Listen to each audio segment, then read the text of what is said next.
Salve galera, hoje vou estar falando sobre os comandos de DML e o que eles afetam na arquitetura Oracle. O select serve para a leitura de dados a partir de uma ou várias tabelas em objetos de dados. A instrução select lê um conjunto de resultados a partir das tabelas de banco de dados especificados na fonte e atribui dados do conjunto resultados para os objetos de dados especificados no alvo.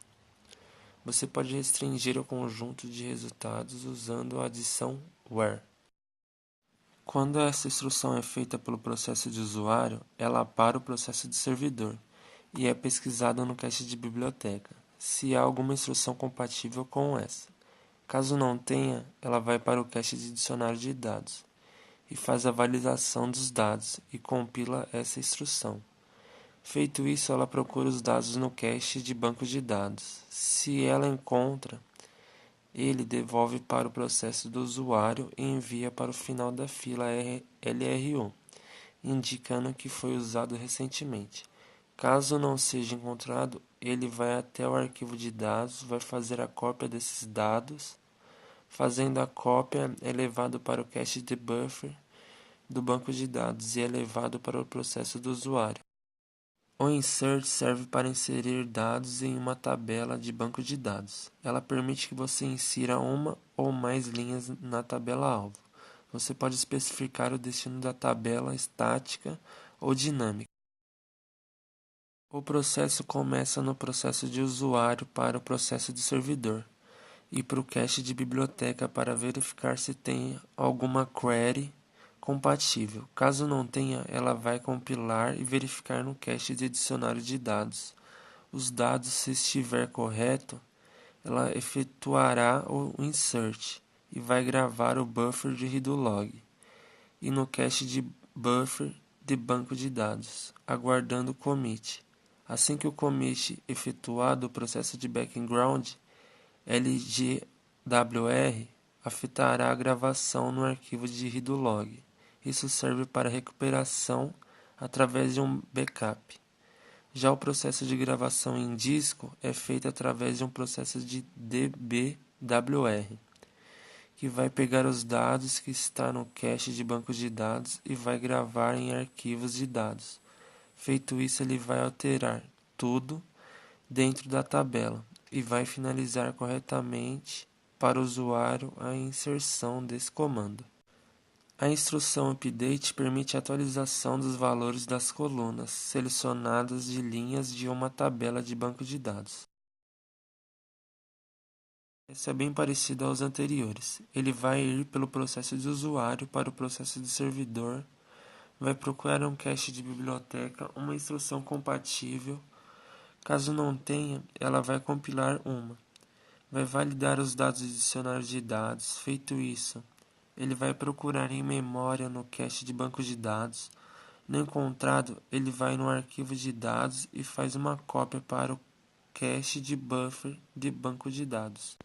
Depois o redo é gerado, o processo de servidor grava o buffer de redo log, os vetores de alteração que serão aplicados no bloco de dados. Essa geração de redo é aplicada nas alterações de bloco na tabela e nas alterações de bloco de undo. Se uma linha tiver de ser atualizada, então o ROOD e o novo valor da coluna serão gravados no banco de redo, que é a alteração que será feita no bloco da tabela, e também o valor antigo, que será aplicado no bloco de undo, para proteger a alteração de índice. Tendo gerado o redo, é executado o cache de buffer de banco de dados. O bloco da tabela é atualizado com a nova versão da coluna alterada, e a versão antiga é gravada no bloco de segmento do undo. Desse ponto em diante, até que a alteração receba o commit, todas as consultas e outras seções endereçadas à linha alterada serão redirecionadas para os dados de undo. Somente a seção que estava fazendo a alteração verá que a versão atual da real da linha no bloco da tabela. O mesmo princípio se aplica a todas as alterações de índices associadas. O delete serve para excluir linhas de qualquer tabela. Use a instrução delete from. Você pode usar a chave da tabela para encontrar e apagar a única linha, eliminar um conjunto de linhas que atendam às condições, ou encontrar e apagar entradas duplicadas. Se a tabela tem uma chave não exclusiva e há entradas duplicadas, a primeira entrada é eliminada. O início é parecido com os anteriores. Começa no processo de usuário, vai para o processo de servidor, para o cache de biblioteca, aí vê se tem um compatível. Não tem? Compila uma e manda os dados para o cache de dicionário de dados. Agora você vai no cache de banco de dados, procura. Não tem? Vai no arquivo de banco de dados e faz uma cópia disso. Para o cache de banco de dados, o processo de servidor vai escrever o vetor de alterações primeiro no buffer de redo-log, antes de alterar o dado no bloco de dados que foi feita a cópia no cache de buffer de banco de dados, após a escrita do vetor de alteração. Os dados de vetor de alteração são alterados no cache de buffer de banco de dados, que terá um bloco de dados envolvido nessa alteração, como sujo.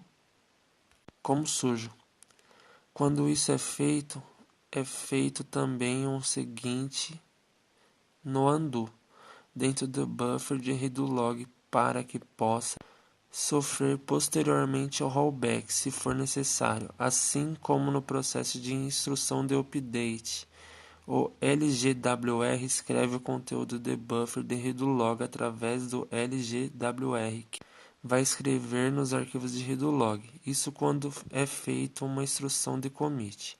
Quando é feita uma instrução de commit, o dbwr escreve o conteúdo que está no cache buffer de banco de dados, no arquivo de banco de dados. Assim vai ter um novo dado gravado em arquivos de dados.